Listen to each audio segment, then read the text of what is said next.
Salam Indonesia, Anda menyaksikan berita terkini bersama saya Mades Kedanekarang. Presiden Amerika Serikat Joe Biden mendesak Rusia untuk mengurangi ketegangan dengan Ukraina dalam sambungan telepon selama 50 menit dengan Presiden Rusia Vladimir Putin. Dalam pembicaraan tersebut, Putin tidak membuat janji konkret tentang puluhan ribu tentara Rusia yang berkumpul di sepanjang perbatasan Ukraina.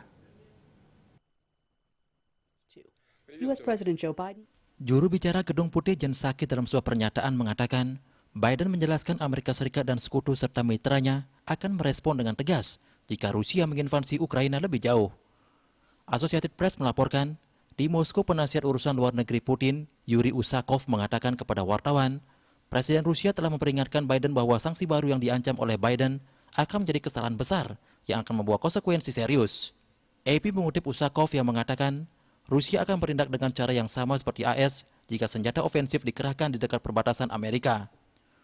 Usakov menambahkan, sanksi yang diancam oleh Biden akan menjadi kesalahan yang akan dilihat leluhur Rusia sebagai kesalahan besar.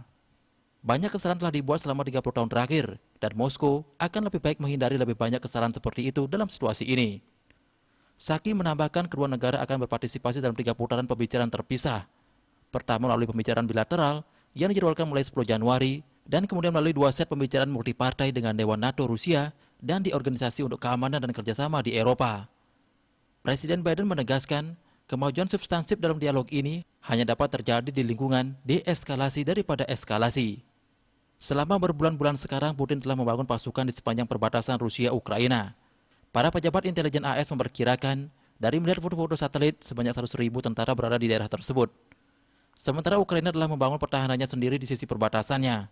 Selama bertahun-tahun, bekas negara Soviet tersebut telah berusaha masuk ke dalam Fakta Pertahanan Atlantik Utara bersama AS dan negara-negara barat lainnya. Namun Rusia sangat menentang langkah tersebut.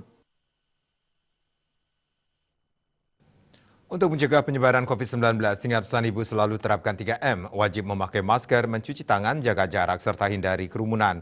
Dengan penerapan perilaku 3M, Indonesia segera terbebas virus corona menuju Indonesia maju. Update terus informasi Anda dengan subscribe dan like YouTube channel Bali TV @newsbalitv. Tetaplah bersama Bali TV. Salam Indonesia.